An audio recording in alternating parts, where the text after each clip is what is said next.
اعوذ باللہ من الشیطان اللعین الرجیم بسم اللہ الرحمن الرحیم وبہ نستعین وہو المعین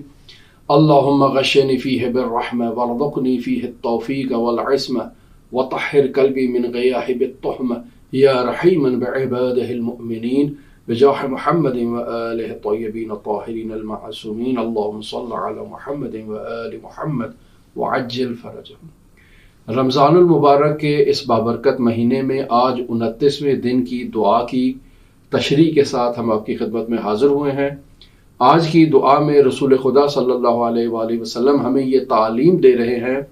کہ خداوند متعال کی بارگاہ میں یہ التجا کی جائے کہ اللہم غشنی فیہ بالرحمہ، اے میرے پروردگار، اے میرے معبود، اے میرے مالک، اس مہینے میں مجھے اپنی رحمت کی چادر میں ڈھانپ لے اور میرے تمام عیوب کو تو پوشیدہ کر دے، اس چادر کے اندر مجھے ایسے چھپا لے۔ وارزقنی فیہ التوفیق والعصمہ، اور اے میرے معبود، اے میرے پروردگار، اس مہینے میں مجھے توفیق اور تحفظ کا رزق عطا فرما۔ وطہر قلبی من غیاہب التہمہ، اور میرے دل کو، میرے قلب کو تہمت کی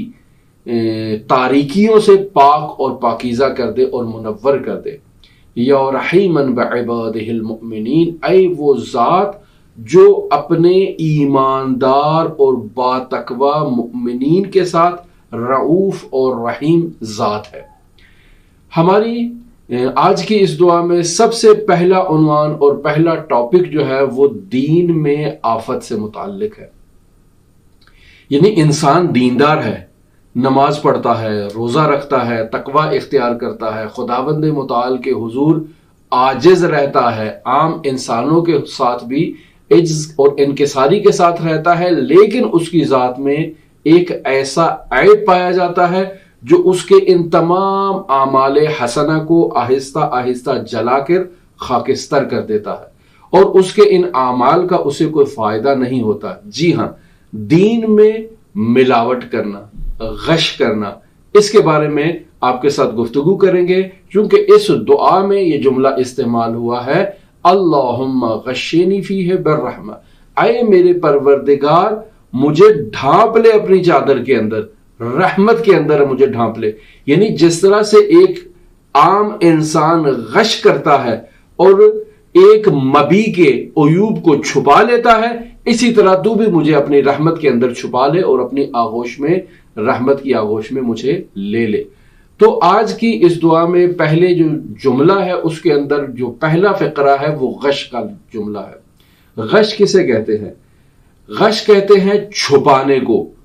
مخفی کر دینے کو۔ اور فقہی معاملات میں جب انسان معاملہ کرتا ہے تو جو چیز بیچ رہا ہے، جس چیز کو وہ فروخت کر رہا ہے، اس کے عیب کو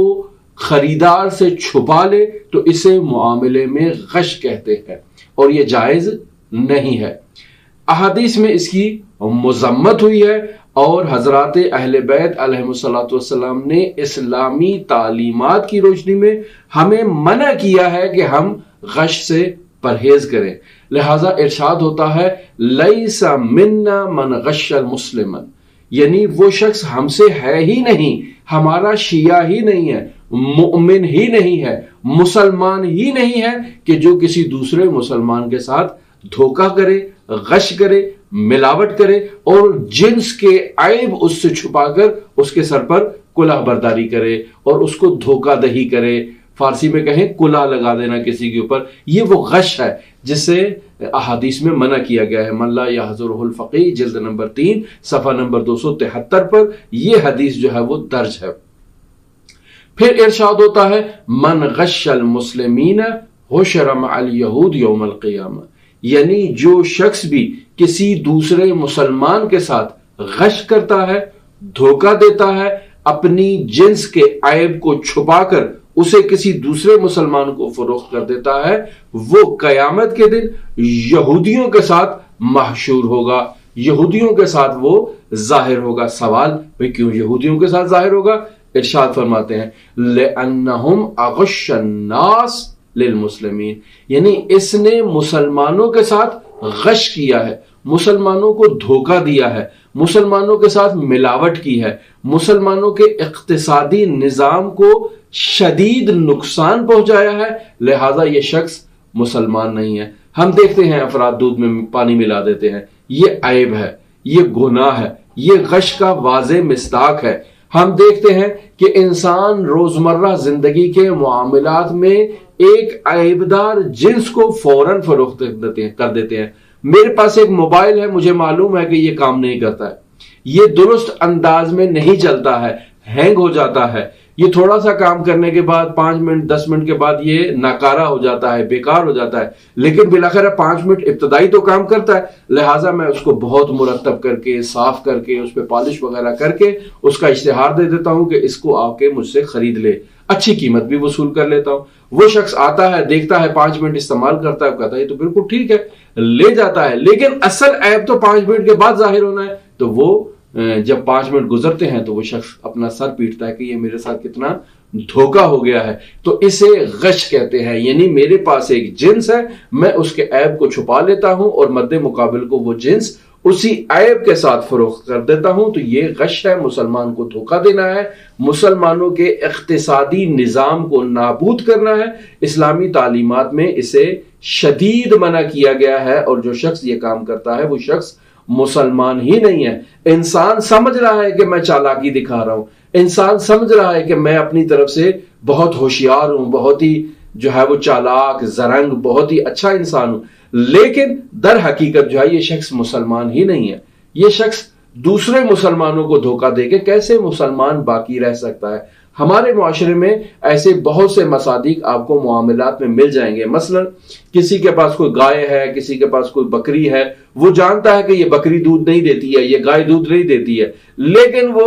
خریدار سے یہ کہتا ہے کہ ماشاءاللہ الا ماشاءاللہ 20 کلو روزانہ جو ہے یہ دودھ دیتی ہے ایک ٹائم پہ، تو وہ بھی بڑا مطمئن ہو جاتا ہے، اچھا ٹھیک ہے، لے جاتا ہے، گھر جا کے معلوم ہوتا ہے کہ یہ دودھ ہی نہیں دے سکتی ہے، یا اس کو معلوم ہوتا ہے اصلا یہ بچہ پیدا ہی نہیں کر سکتی ہے، یہ عیب ہے اس کے اندر، یا اس کو جا کے معلوم ہوتا ہے کہ یہ جو میں نے جنس خریدی ہے اس میں کوئی ایسا عیب پایا جاتا ہے کہ اب یہ وہ اصلی جنس کے ساتھ مطابقت نہیں رکھتی ہے۔ یعنی اگر آپ نئی جنس کو بازار سے خریدتے ہیں، اس جنس کی جو خصوصیات ہوتی ہیں وہ اس میں نہیں پائی جاتی ہیں، تو ظاہر ہے آپ کو معاملے میں دھوکہ ہوگا، نقصان ہوگا۔ تو اس تمام چیزوں کے مصداق کا عنوان کیا ہے؟ غش ہے، یعنی دھوکہ دینا۔ تو آج کے دن ہم اپنے پروردگار کی بارگاہ میں یہی دعا کر رہے ہیں کہ اے میرے معبود، جس طرح یہ لوگ عیبدار جنس کے عیب کو چھپا لیتے ہیں اور اسے فروخت کر دیتے ہیں، اے میرے پروردگار میری ذات میں بہت عیب ہے، بہت گناہ ہے، بہت تاریکیاں میرے وجود میں موجود ہے، میرا وجود گناہ کر کر کے سیاہ ہو چکا ہے، اے میرے پروردگار تو مجھے اپنی رحمت کی آغوش میں لے لے، تو مجھے ایسے لے لے کہ جیسے میرے اندر کوئی گناہ تھا ہی نہیں، مجھے چھپا لے، کس کے اندر؟ رحمت کی چادر کے اندر، کس کے اندر؟ مغفرت کی چادر کے اندر، اپنی بزرگواری کی چادر کے اندر، اے میرے پروردگار تو مجھے چھپا لے۔ صرف یہاں تک نہیں بلکہ آگے بھی میں خداوند متعال سے دعا کر رہا ہوں، میں التجا کر رہا ہوں، وَارْزُقْنِي فِيهِ التَّوْفِيقَ وَالْعِصْمَةَ، اے میرے پروردگار اس مہینے میں مجھے توفیق اور تحفظ کا رزق عطا فرما۔ میں نماز شب نہیں پڑھتا ہوں، اے میرے پروردگار تو مجھے توفیق عطا فرما کہ میں نماز شب پڑھوں۔ اے میرے پروردگار میں تیرے حضور گفتگو نہیں کرتا ہوں، تجھ سے کلام نہیں کرتا ہوں، تجھ سے راز و نیاز نہیں کرتا ہوں، اے میرے معبود مجھے دعاؤں کی توفیق عطا فرما، مجھے مناجات کی توفیق عطا فرما، میرے اس دل کو پاک کر دے تاکہ یہ دل پاک باعث بنے کہ میں تیرے حضور حاضر ہو جاؤں، تیرے حضور مناجات کروں، میرا ان نمازوں میں، ان دعاؤں میں، ان مناجات میں میرا دل لگے، میں تیرے حضور عشق کے ذریعے سے آؤں، چونکہ یہ انسان کے گناہ ہیں جو اسے خداوند متعال کے حضور شرفیاب نہیں ہونے دیتے، چونکہ انسان گنہگار اس طاہر اور پاکیزہ بارگاہ میں نہیں پہنچ سکتا۔ لہٰذا آپ دیکھتے ہیں آداب مجلس عزا میں بھی یہی مطلب ذکر کیا گیا ہے کہ انسان جب مجلس عزا میں آئے تو طہارت کے ساتھ آئے، پاکیزگی کے ساتھ آئے، اچھا لباس پہن کے آئے، خوشبو لگا کے آئے کہ اس کے جسم سے بدبو نہ آئے اور اطراف میں جو لوگ بیٹھے ہیں ان کو تکلیف نہ ہو۔ اور پھر اس کے علاوہ سب سے بڑی چیز، انسان وضو کے ساتھ آئے، طہارت قلبی کے ساتھ آئے۔ اگر مومن کا یہ عقیدہ ہے کہ میں اس مجلس میں جا رہا ہوں، اس مجلس میں پاکیزہ ہستیاں اس ذکر کو سننے کے لیے آ رہی ہیں، اللہ کے فرشتے آ رہے ہیں، اہل بیت اطہار آ رہے ہیں، تو میں کیسے ناپاک حالت میں اس مجلس عزا کے اندر جا سکتا ہوں؟ میں کیسے ناپاک حالت میں اس مجلس عزا کے اندر جاؤں جس میں یہ بزرگوار ہستیاں ہیں؟ خوب اگر میں چلا بھی جاؤں تو میرا وجود ناپاک ہے، میں ان ہستیوں سے لقاء اور ان ہستیوں کے تقرب سے میں اس محفل میں محروم رہوں گا۔ پھر صرف اتنا ہی نہیں، میں وہ جو نورانی معارف اس مجلس کا خطیب منتقل کر رہا ہے، وہ نورانی معارف میرے دل تک نہیں پہنچیں گے، وہ نورانی معارف سے میں محروم رہوں گا۔ لہٰذا آداب مجلس میں اور آداب مجلس عزا میں یہ ذکر کیا گیا ہے کہ انسان طہارت پاکیزگی کے ساتھ ایسی مجالس میں آئے تاکہ یہ پاک ہو، اور اس کا ظرف پاک ہونے کی وجہ سے اس کے اندر نورانی مطالب جو حضرات اہل بیت علیہم اعلی فتحیت و ثنا کی طرف سے نقل ہوئے ہیں وہ اس کے وجود کے اندر داخل ہو سکے، اور وہ جو رحم اللہ عبدا احیا امرنا کا مصداق اس شخص کے اندر جو مطالب منتقل کر رہا ہے نورانی، وہ اس کے اندر منتقل ہوں، اور یہ فَإِنَّ النَّاسِ لَوْ عَلِمُوا مَحَاسِنَ كَلَامِنَا لَاتَّبَعُونَا کا مصداق بن سکے کہ اگر لوگ ہمارے نورانی معارف کو جان لیں خود بخود ہماری پیروی کر لیں گے۔ یہ شخص نورانی معارف نہیں حاصل کر سکتا کیونکہ اس کا ظرف کمزور ہے، اس کا ظرف جو ہے وہ آلودہ ہے، گناہوں سے آلودہ ہے،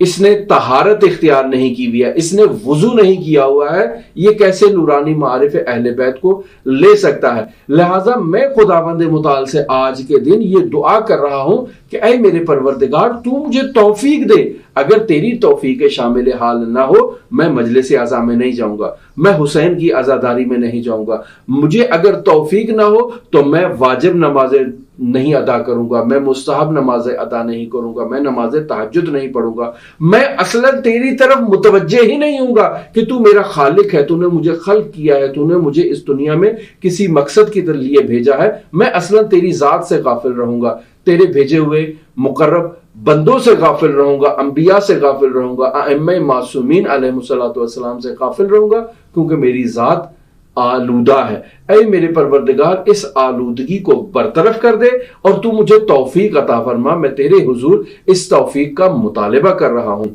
ہم دیکھتے ہیں کہ مومن میں 3 خصوصیات کا ہونا نہایت ضروری ہے۔ حضرت امام محمد تقی علیہ اعلی فتحیت و ثنا ارشاد فرما رہے ہیں کہ 3 خصوصیتوں کا مومن کے اندر ہونا نہایت ہی ضروری ہے۔ کون سی وہ 3 خصوصیتیں ہیں؟ ارشاد فرما رہے ہیں المؤمن یحتاج الی 3 خصال، یعنی مومن کو 3 خصوصیات کی ضرورت ہے۔ پہلی خصوصیت توفیق من اللہ عز و جل، یعنی اللہ تبارک و تعالیٰ کی ذات کی طرف سے مومن کو یہ توفیق حاصل ہو کہ وہ نماز تہجد پڑھے، مومن کو یہ توفیق حاصل ہو کہ وہ اس کی بارگاہ میں اس سے مناجات کرے، اس سے گفتگو کرے، اس سے راز و نیاز کرے، یہ توفیق من اللہ ہوگی۔ یہ توفیق کا ہونا مومن کے لیے ضروری ہے۔ وواعظ من نفسه، دوسری چیز کس کی ضرورت ہے مومن کو؟ مومن کو ایک اندرونی واعظ کی ضرورت ہے، یعنی میرے نفس میں ایک ایسا واعظ بیٹھا ہے، ایک ایسا ہادی بیٹھا ہے جو مجھے بتا رہا ہے کہ یہ بات غلط ہے، یہ بات درست ہے۔ یہ ہادی کب بتاتا ہے؟ جب انسان کا وجود گناہوں کی آلودگیوں سے پاک ہو جائے، انسان کا ظرف طاہر ہو جائے، تب انسان کا یہ ہادی بیدار ہو جاتا ہے اور انسان کی ہدایت کرنا شروع کر دیتا ہے، اور گناہوں کی وجہ سے انسان کا یہ ہادی مر جاتا ہے، انسان کا یہ ہادی ایسے غفلت میں ہو جاتا ہے کہ انسان کے اس ہادی کو دوبارہ بیدار کرنے کے لیے خداوند متعال کے حضور توبہ استغفار کی ضرورت ہے، تاکہ اس ہادی کے اوپر جو ہمارے گناہوں کا غلبہ آ چکا ہے وہ اس سے پاک ہو جائے، صاف ہو جائے، اور اب ہمیں ہمیشہ ہدایت کرے، اب ہمیں ہمیشہ جو ہے وہ راہ راست کی طرف لے کر چلے۔ لہٰذا واعظ من نفس، انسان کے اندر ایک ایسا واعظ بیٹھا ہے، وہ ہمیشہ اسے خیر کی طرف ہدایت کرتا ہے، وہ ہمیشہ اسے اچھی طرف لے کر جاتا ہے اور بری چیزوں سے انسان کو روکتا ہے اور انسان کو بتاتا ہے کہ یہ کام تمہیں نہیں کرنا چاہیے۔ یہ دوسری خصوصیت۔ تیسری خصوصیت امام محمد تقی علیہ الصلوۃ والسلام ارشاد فرماتے ہیں وَقُبُولٌ مِّمَّنْ يَنْصَحُهُ، یعنی جو آپ کو کوئی نصیحت کرے، چاہے یہ اندرونی ہاتھی آپ کو نصیحت کر رہا ہے، چاہے بیرونی ہاتھی آپ کو کوئی نصیحت کر رہا ہے، تو آپ اس کی بات کو قبول کریں، اس کی نصیحت پر عمل کریں۔ پس انسان جب واعظ اسے نصیحت کرے تو انسان کے حواس جمع ہو جاتے ہیں، انسان مکمل طور پر اور مکمل حواس کے ساتھ متوجہ رہتا ہے، دنیاوی حوادث سے عبرت لیتا ہے۔ میں دیکھتا ہوں کہیں زلزلہ آ رہا ہے، میں دیکھتا ہوں کہ کہیں جو ہے وہ گناہگاروں کے ساتھ کیا سلوک کیا جا رہا ہے، تو میں اس سے عبرت لیتا ہوں اور اپنی زندگی میں اس کو مشق قرار دیتا ہوں کہ آئندہ میں ایسا کام نہیں کروں گا، خود سے غافل نہیں رہوں گا۔ کب تک میں اپنی ذات سے غافل رہوں گا اور خداوند متعال کی حضور میں گناہ کروں گا، معصیت کروں گا، اور ان گناہوں اور معصیتوں کے نتیجے میں مجھے عبادات، مناجات کی لذتیں جو ہیں اس سے میں محروم رہوں گا، اس کی بارگاہ میں نہیں پہنچ سکوں گا۔ خداوند متعال کا ارادہ یہ ہے کہ انسان عرشی ہو، انسان کو فرشی سے اٹھا کر عرشی انسان بنایا جائے اور ملکوت اعلیٰ کی سیر کرائی جائے، لیکن انسان کے قدموں میں گناہوں کی زنجیروں نے اس کو جکڑ رکھا ہے جو وہ پرواز نہیں کر سکتا اور خداوند متعال کے حضور پیش نہیں ہو سکتا۔ لہٰذا خداوند متعال کی توفیق کا ہمارے شامل حال ہونا نہایت ہی ضروری ہے۔ اگر وہ توفیق ہمارے شامل حال نہ ہو تو ہم خسارے میں ہیں، ہم نقصان میں ہیں، اور اس توفیق کے ساتھ ہمیں خداوند متعال کے تحفظ کی بھی ضرورت ہے۔ یعنی خداوند متعال ہمیں توفیق تو عطا کر دی، اب ہم نے خداوند متعال کے حضور اپنے گناہوں کی استغفار اور توبہ کر لیے، لیکن آئندہ کے لیے خداوند متعال کی اس چادر رحمت میں داخل ہونا چاہتے ہیں تاکہ وہ ہماری حفاظت کرے، یعنی آئندہ کسی قسم کے شیطان کو ہمارے نزدیک نہ بھٹکنے دے، ہم اندرونی واعظ ہمارا بیدار ہو جائے کہ جب بھی ہمیں شیطان کسی برے کام کی طرف اکسائے تو ہمارا واعظ کہے کہ نہیں یہ بات غلط ہے، اس طرف نہیں جاؤ، یہ اندرونی واعظ ہمیں کہے، اور بیرونی واعظ بھی ہمیں عطا کر کہ جو ہمیں نصیحت کرے اور ہم اس کی نصیحت کو قبول کریں۔ پس جب انسان میں یہ کیفیت آ جائے گی تو انسان کے پاس توفیق بھی ہے اور انسان کے پاس تحفظ از گناہ بھی ہے، یعنی انسان گناہ کو انجام نہیں دے گا۔ وَطَهِّرْ قَلْبِي مِنْ غَيَابِهِ التُّهْمَةِ، اے میرے پروردگار میرے اس دل کو شکوک سے، تہمتوں سے پاک کر دے۔ یعنی اگر میرے اس دل میں شک ہوگا، خداوند متعال کی ذات پہ شک ہوگا، حضرات اہل بیت علیہ الصلوۃ والسلام کی ذات پہ شک ہوگا، مجھے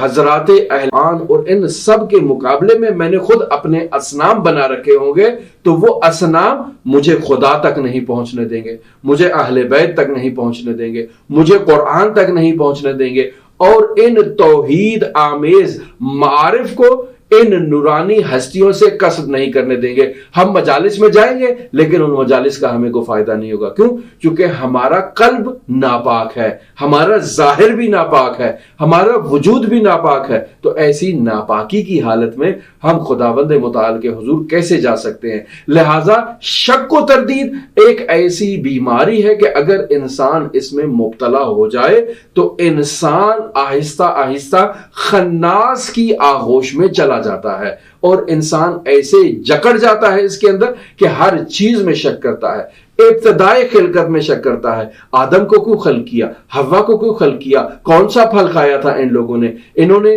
کیوں ایسی معصیت کی کہ ہم جنت میں نہیں جا سکے، وغیرہ وغیرہ وغیرہ، وہاں سے شروع ہوگا اور آج تک کی اپنی زندگی کے چھوٹے چھوٹے مسائل میں شک و تردید کا شکار ہوگا، بیوی بچوں پہ شک کرے گا، والدین پہ شک کرے گا، اپنے مالک مکان پہ شک کرے گا، اپنے ہمسایوں پہ شک کرے گا، ہر چیز پہ اس کی زندگی میں شک داخل ہو چکا ہے، اور اس کو شک سے نجات ملنے کے لیے اسے چاہیے کہ خداوند متعال کے حضور توسل کرے کہ خداوند متعال کی ذات اسے اس شکوک سے نجات عطا فرمائے۔ لہذا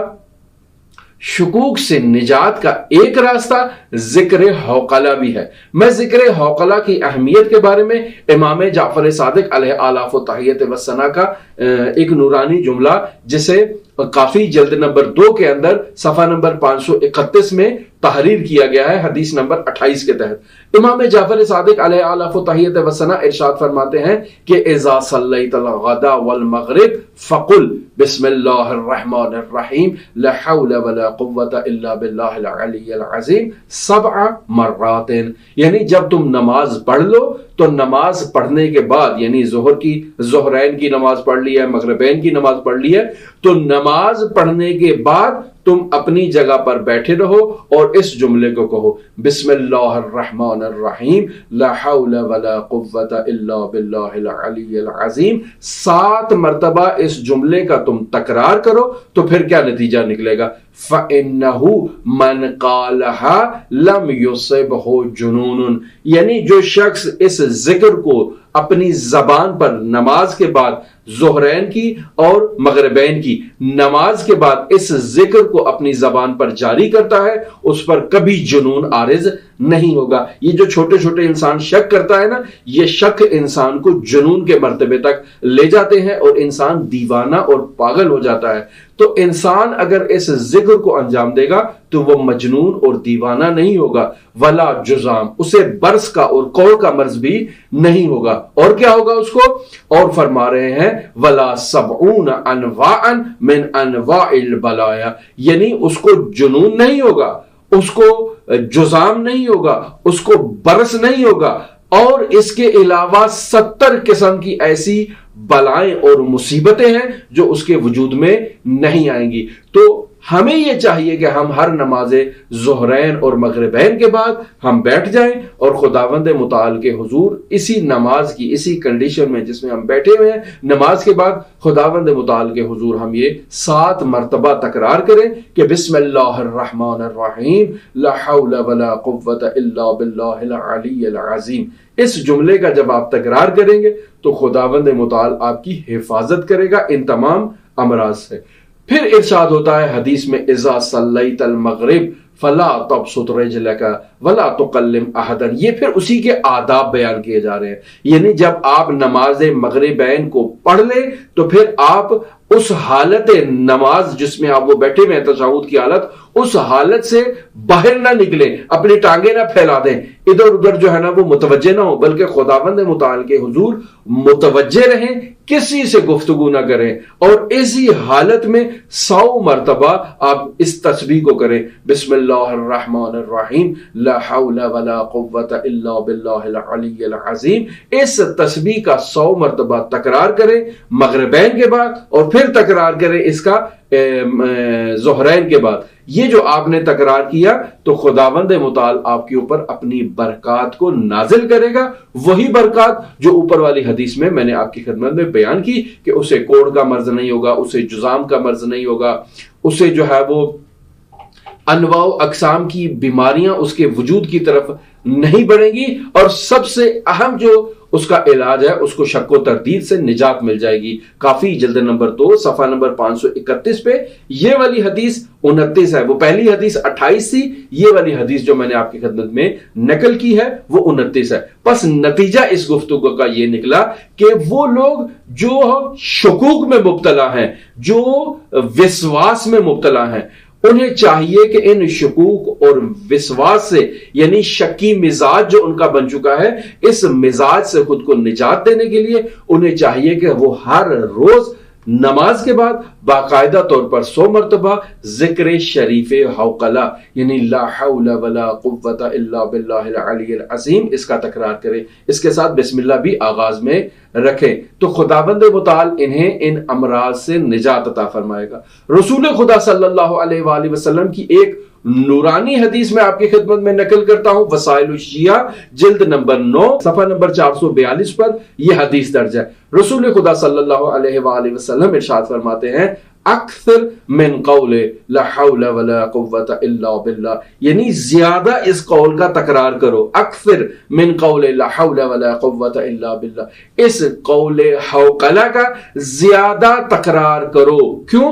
فإنها کنز من کنوز الجنہ، لہذا آج کی اس دعا میں ہم خداوند متعال کے حضور یہ دعا کر رہے ہیں کہ اللہم غشنی فیہ بالرحمہ وارزقنی فیہ التوفیق والعصمہ وطہر قلبی من غیابیح التہمہ یا رحیما بعبادہ المؤمنین بجاہ محمد وآلہ طیبین الطاہرین المعصومین اللہم صلی علی محمد وآل محمد وعجل فرج قائم آل محمد۔